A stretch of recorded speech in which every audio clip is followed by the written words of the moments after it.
ನಡಿ, ಈಗ ಶುರು ಮಾಡೋಣ. ಕೇಸರಿಯಿಂದ ಮನೋಲ್ಲಾಸ ಮನಸ್ಸು ಮತ್ತೇರಿ ಕುಣಿದಾಡಿದೆ ನೋಡು, ಮನಸ್ಸು ಮತ್ತೇರಿ ಕುಣಿದಾಡಿದೆ ನೋಡು. ಕ್ಷಣ ಕ್ಷಣವೂ ಆಚರಿಸಿ ಕೇಸರಿ ಹಬ್ಬ. ವಿಮಲ್, ಬಾಯಲ್ಲಿ ಹೇಳಿ ಕೇಸರಿ. ಸಾಂಪ್ರದಾಯಿಕ ಆಚರಣೆಗೆ ಅಂತೆಲ್ಲ ಕರಾವಳಿ ಮಂದಿ ಜೇನುತುಪ್ಪಕ್ಕೆ ಮುಗಿಬೀಳ್ತಾರೆ. ಆದರೆ ಇದನ್ನೇ ಬಂಡವಾಳ ಮಾಡಿಕೊಂಡಿರುವಂತಹ ತಂಡ ಜನರಿಗೆ ಪಂಗನಾಮವನ್ನು ಹಾಕ್ತಾ ಇದೆ. ಹೇಗೆ ಅಂತೀರಾ? ಈ ಸ್ಟೋರಿ ನೋಡಿ.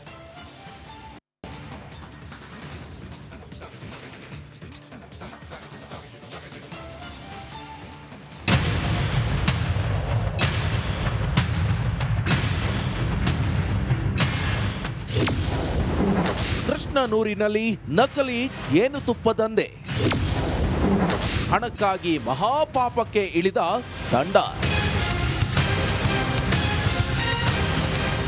ಉಡುಪಿ ಜನರಿಗೆ ಜೇನುತುಪ್ಪ ಅಂದ್ರೆ ಅದೇನೋ ಪ್ರೀತಿ. ಹಬ್ಬ ಇರಲಿ, ದೇವರ ಉತ್ಸವವೇ ಇರಲಿ, ಮನೆಗಳಲ್ಲಿ ವಿಶೇಷ ನೈವೇದ್ಯಕ್ಕೆ ಜೇನುತುಪ್ಪ ಇರಲೇಬೇಕು. ಜನರ ಭಕ್ತಿಯನ್ನೇ ಬಂಡವಾಳ ಮಾಡಿಕೊಂಡಿರೋ ಯುವಕರ ತಂಡವೊಂದು ಜನರಿಗೆ ಮಕ್ಮಾಲ್ ಟೋಪಿ ಹಾಕ್ತಿದೆ.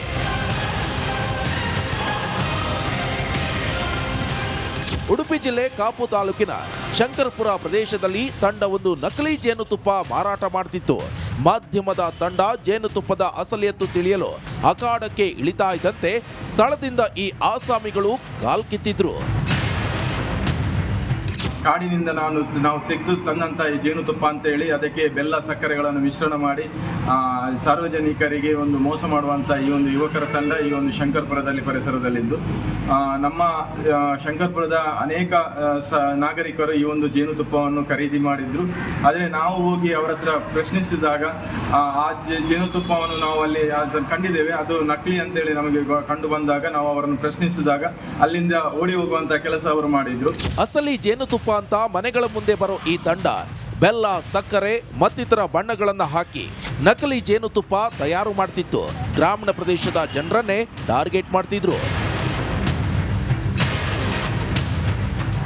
ಶಿರ್ವಾ, ಪಡುಬಿದ್ರಿ, ಕಾಪು, ಶಂಕರಪುರ ಪರಿಸರದಲ್ಲಿ ನಕಲಿ ಜೇನುತುಪ್ಪ ಮಾರಾಟಗಾರರ ಹಾವಳಿ ಹೆಚ್ಚಾಗಿದ್ದು, ನಾಳೆ ನಿಮ್ಮ ಮನೆ ಮುಂದೆ ಬಂದ್ರೆ ಖರೀದಿಗೂ ಮುನ್ನ ಜಾಗೃತರಾಗಿರಿ. ಹರೀಶ್, ರಿಪಬ್ಲಿಕ್ ಕನ್ನಡ, ಉಡುಪಿ.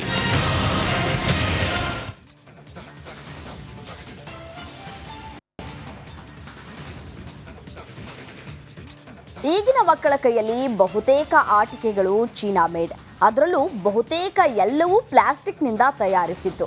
ಆದರೆ ಧಾರವಾಡದ ಆ ಒಂದು ಸಣ್ಣ ಹಳ್ಳಿಯ ಕುಂಬಾರರ ಕೈಯಲ್ಲಿ ತಯಾರಾಗಿರುವಂತಹ ಆಟಿಕೆಗಳಿಗೂ ಈಗ ವಿದೇಶಿ ಮಕ್ಕಳ ಕೈಯಲ್ಲಿ ನಲಿದಾಡ್ತಾ ಇದ್ದಾವೆ. ಆ ಕುರಿತು ಒಂದು ರಿಪೋರ್ಟ್ ಇದೆ, ಬನ್ನಿ ನೋಡ್ತಾ ಹೋಗೋಣ.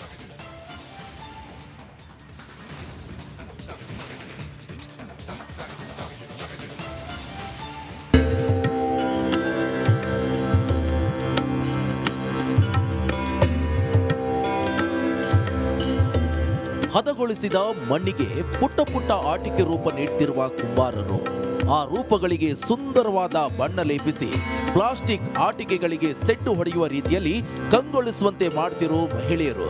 ಕೊನೆಗೆ ಪ್ಯಾಕಿಂಗ್ ಆಗಿ ವಿದೇಶಕ್ಕೆ ಹೊರಟು ನಿಂತಿರೋ ಪುಟಾಣಿ ಟಾಯ್ಸ್ಗಳು.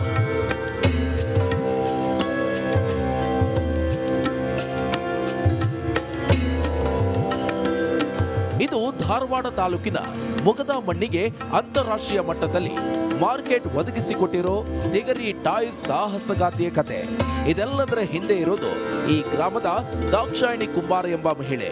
ಈ ತಿಗರಿ ಟಾಯ್ಸ್ ಗಳನ್ನ ತಯಾರಿಸಿ ತಮ್ಮ ಇನ್ಸ್ಟಾಗ್ರಾಂನಲ್ಲಿ ಅಪ್ಲೋಡ್ ಮಾಡಿ ವಿದೇಶಗಳ ಗಮನ ಸೆಳೆದಿದ್ರು. ಅದರ ಪರಿಣಾಮವಾಗಿ ಆ ಆಟಿಕೆಗಳು ಆಸ್ಟ್ರೇಲಿಯಾ ಮತ್ತು ಅಮೆರಿಕದಲ್ಲಿಯೂ ಬೇಡಿಕೆ ಪಡೆದುಕೊಂಡಿದೆ. ತಿಗರಿ ಟಾಯ್ಸ್ ಅನ್ನೋ ಹೆಸರಿನಲ್ಲಿ ಇವುಗಳನ್ನು ಮಾರಾಟ ಮಾಡ್ತಾ ಇದ್ದೇವೆ. ಈಗ ದೇಶದ ಎಲ್ಲ ಕಡೆಗಳಲ್ಲೂ ಇವು ಮಾರಾಟ ಆಗ್ತಾ ಇದ್ದೇವೆ sir. Gujarat, Rajasthan, Delhi plus America, Australia ಇಲ್ಲಿ ಕೂಡ ನಮ್ಮ ತಿಗರಿ ಟಾಯ್ಸ್ಗಳು ಈಗ ಮಕ್ಕಳ ಕೈ ಸೇರಿವೆ. 13 ಬಗೆಯ ಆಟಿಕೆಗಳು ಈ ತಿಗರಿ ಟಾಯ್ಸ್ ಪ್ಯಾಕಿಂಗ್ ನಲ್ಲಿವೆ. ಇವು ಪರಿಸರ ಸ್ನೇಹಿಯಾಗಿವೆ. ಹೀಗಾಗಿ ವಿದೇಶಿಗರು ತಮ್ಮ ಮಕ್ಕಳಿಗೆ ಮಣ್ಣಿನ ಸ್ಪರ್ಶ ನೀಡುವುದಕ್ಕಂತಾನೆ ಪ್ಲಾಸ್ಟಿಕ್ ಆಟಿಕೆಗಳನ್ನ ಬಿಟ್ಟು ಮಣ್ಣಿನ ತಿಗರಿ ಟಾಯ್ಸ್ಗೆ ಮಾರು ಹೋಗಿದ್ದಾರೆ. ನಮ್ಮ ಈಗಿನ ಒಂದು ಅತ್ಯಾಧುನಿಕ ಯುಗದಾಗ ನಮ್ಮ ಕುಲಕಸಬುಗಳ ನಶಿಸ್ತಾ ಇರೋದಾಗ ನಮ್ಮ ಮುಗದ ಗ್ರಾಮದಾಗ ಒಂದು ಕುಂಬಾರಿಕೆ ಮಾಡ್ತಿರುವಂಥ ಕುಟುಂಬ ಒಂದು ತಮ್ಮ ವಿಶಿಷ್ಟವಾದಂಥ ಕಲೆಯಿಂದ ಅವರು ಆಟಿಕೆ ಸಾಮಾನುಗಳನ್ನು ತಯಾರಿಸಿ ಅವು ಅತ್ಯಂತ ಆಕರ್ಷಕವಾದಂಥ ಆಟಿಕೆ ಸಾಮಾನುಗಳದಾವು ಅವನ್ನ ತಯಾರಿಸಿ ಅವರು ವಿದೇಶಕ್ಕೆ ಸಹ ಅವು ಹೋಗ್ತಾ ಇರೋದು ನಮ್ಮ ಧಾರವಾಡಕ್ಕೆ ಒಂದು ಹೆಮ್ಮೆಯ ವಿಚಾರ. ಒಟ್ನಲ್ಲಿ ಭಾರತೀಯ ಮೂಲದ ಯಾವ ಕುಲಕಸಬು ಸಹ ನಶಿಸಿ ಹೋಗಲ್ಲ ಅನ್ನೋದನ್ನ ಮೊಗದ ಈ ಕುಂಬಾರರು ಸಾಧಿಸಿ ತೋರಿಸಿದ್ದಾರೆ. ಟಿವಿ ಕಮಾರ್, ರಿಪಬ್ಲಿಕ್ ಕನ್ನಡ, ಧಾರವಾಡ.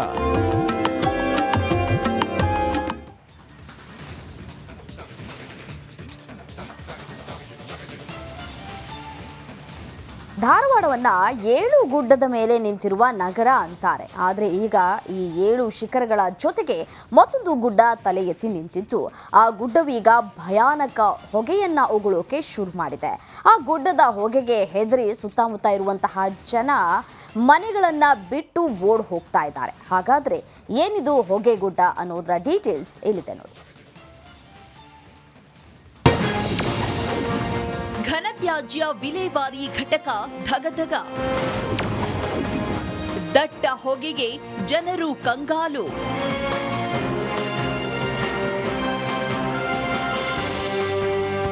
ದಟ್ಟವಾಗಿ ವ್ಯಾಪಿಸಿರೋ ಹೊಗೆ, ಗುಡ್ಡದಂತಿರೋ ಸ್ಥಳದಲ್ಲಿ ಧಗಧಗಿಸುತ್ತಿರುವ ಬೆಂಕಿ, ಗಾಳಿ ಬಂದ ಕಡೆ ಹಾರುತ್ತಾ ನಗರವನ್ನ ಆವರಿಸಿಕೊಳ್ಳುತ್ತಿರೋ ಹೊಗೆ, ಮುಖಕ್ಕೆ ಬಟ್ಟೆ ಹಿಡಿದುಕೊಂಡು ಓಡಾಡುತ್ತಿರೋ ಜನ.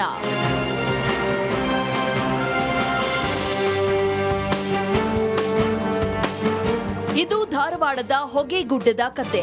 ಅಷ್ಟಕ್ಕೂ ಇದು ಏನಪ್ಪಾ ಅಂದ್ರೆ, ಇಲ್ಲಿರೋದು ಮಹಾನಗರ ಪಾಲಿಕೆಯ ಘನತ್ಯಾಜ್ಯ ವಿಲೇವಾರಿ ಘಟಕ. ಹೊಸ ಯಲ್ಲಾಪುರದಲ್ಲಿರೋ ಈ ಘಟಕ ಕಸದ ಗುಡ್ಡವಾಗಿಯೇ ಹೋಗಿದೆ. ಇಲ್ಲಿ ವೈಜ್ಞಾನಿಕವಾಗಿ ಕಸ ವಿಲೇವಾರಿ ಮಾಡ್ತಿದ್ರು. ಆಗಾಗ ಕಸಕ್ಕೆ ಬೆಂಕಿ ಹೊತ್ತಿಕೊಂಡು ಬಿಡುತ್ತೆ. ಇದರಿಂದಾಗಿ ಇಲ್ಲಿನ ನಿವಾಸಿಗಳು ಕಂಗಾಲಾಗಿದ್ದಾರೆ.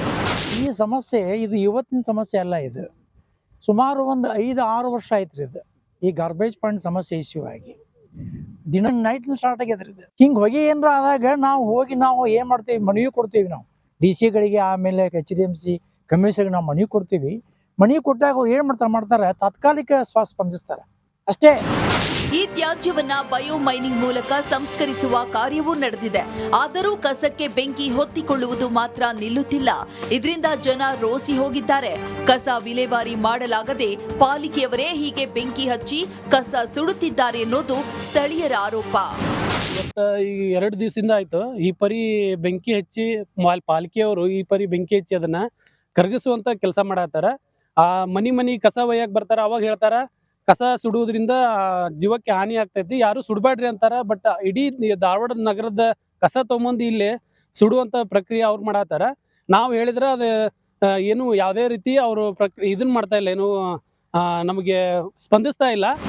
ಸದ್ಯ ಧಾರವಾಡದ ಈ ತ್ಯಾಜ್ಯ ಪರ್ವತದ ಹೊಗೆ ಧಾರವಾಡ ನಗರದ ಜನತೆಯ ನೆಮ್ಮದಿಯನ್ನೇ ಹಾಳು ಮಾಡಿದೆ. ಇನ್ನಾದ್ರೂ ಸಂಬಂಧಪಟ್ಟ ಅಧಿಕಾರಿಗಳು ಎಚ್ಚೆತ್ತುಕೊಳ್ತಾರಾ ಕಾದು ನೋಡ್ಬೇಕಿದೆ. ಟಿವಿ ಕಮಾರ್, ರಿಪಬ್ಲಿಕ್ ಕನ್ನಡ, ಧಾರವಾಡ.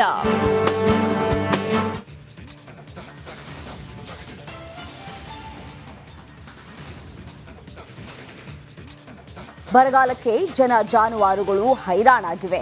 ನೀರಿಲ್ಲದೆ ಬೆಳೆದ ಬೆಳೆ ಒಣಗಿ ಹೋಗಿವೆ. ಕುಡಿಯೋ ನೀರಿಗೂ ಹಾಹಾಕಾರ ಶುರುವಾಗಿದೆ. ಆ ಭಾಗದ ರೈತರು ಕಾಲುವೆ ಮೂಲಕ ಕೆರೆ ತುಂಬಿಸಿ ಜಿಲ್ಲಾಧಿಕಾರಿ ಕಚೇರಿಗೆ ಅಲೆದಾಡಿದ್ರು. ಅಧಿಕಾರಿಗಳು ಮಾತ್ರ ಕಣ್ಮುಚ್ಚಿ ಕುಳಿತಿದ್ದಾರೆ.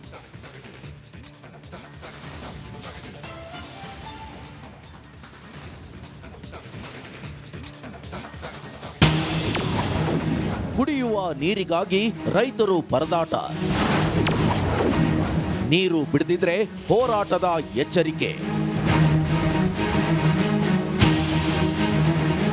ನೀರಿಲ್ಲದೆ ಬರಿದಾಗಿರುವ ಕಾಲುವೆ, ರಣ ಬಿಸಿಲಿನಲ್ಲಿ ಅನ್ನದಾತರ ಪ್ರತಿಭಟನೆ, ನೀರು ಹರಿಸಿ ಅಂತ ಆಕ್ರೋಶ. ಹೌದು, ಈ ದೃಶ್ಯ ನೋಡಿದ್ರೆ ಗೊತ್ತಾಗುತ್ತೆ, ಹನಿ ನೀರು ಕೂಡ ಸಿಗದೆ ಇಲ್ಲಿನ ಜನರು ಪರದಾಡುತ್ತಿರುವ ಸ್ಥಿತಿ.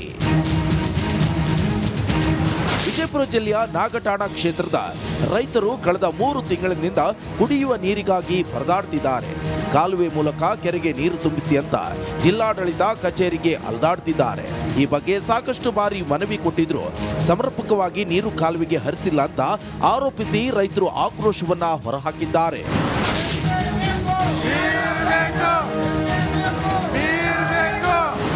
ಶಾಸಕ ವಿಠಲ್ ಖಡ್ಗದೊಂಡ ಜೊತೆ ರೈತರು ಜಿಲ್ಲಾಧಿಕಾರಿ ಕಚೇರಿಗೆ ಆಗಮಿಸಿದ್ರು.